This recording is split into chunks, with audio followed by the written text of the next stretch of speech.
Hello students, here your second chapter of history book Socialism in Europe and the Russian Revolution. Europe में समाजवाद और Russian revolution के बारे में हम पढ़ेंगे। The age of social change. पिछले अध्याय में आपने पढ़ा कि कैसे स्वतंत्रता और समानता के जो विचार थे वो पूरे यूरोप में फ्रांस की क्रांति के बाद लोगों की समझ में आने लगी थी। फ्रांस की क्रांति ने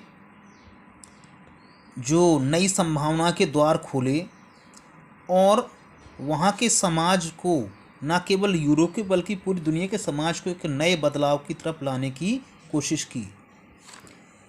जैसा कि आपने पहले पढ़ा कि 18वीं शताब्दी के पहले जो समाज था यूरोप का और ख़ासतौर से फ्रांस का, वो क्या था, एस्टेट्स में बटा हुआ था और सामाजिक ग्रुपों में बटा हुआ था।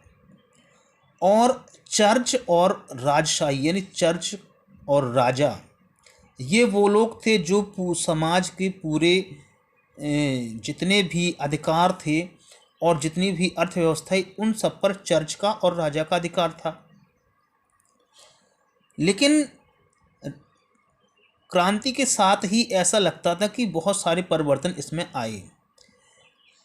दुनिया के बहुत सारे हिस्सों में, यूरोप और एशिया हो चाहे, नए विचार लोगों के लिए जिनके हाथ में समाज की बागडोर हो, ऐसे विचारों को आपस में लोग बातचीत करने लगे।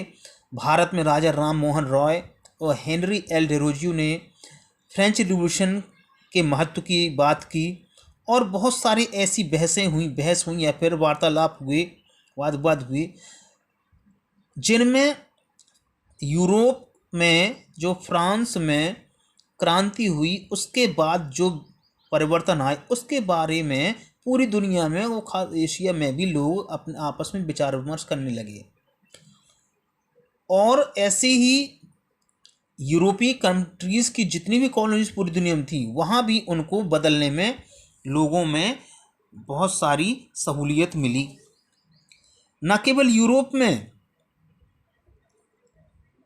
यानी कि यूरोप में हर व्यक्ति ऐसा परिवर्तन नहीं चाहता था।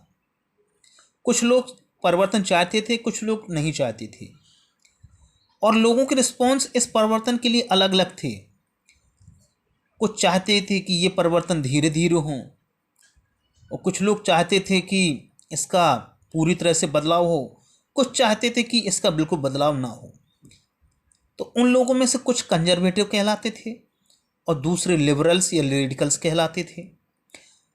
इन शब्दों का मतलब क्या है, कंजर्वेटिव, लिबरल और रेडिकल का, और इस समय के साथ इनका क्या मतलब है, और समाज में या राजनीति में ये आपस में कैसे जुड़े हुए हैं।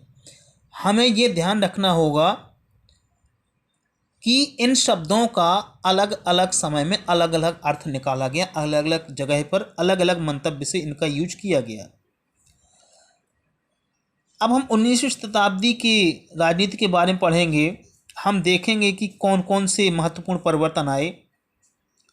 उसके बाद फिर हम जो समाज में रेडिकल ट्रांसफॉर्मेशन हुई उसके बारे में पढ़ेंगे, और ये हम सब करेंगे रशिया में जो क्रांति हुई उसकी सहायता से।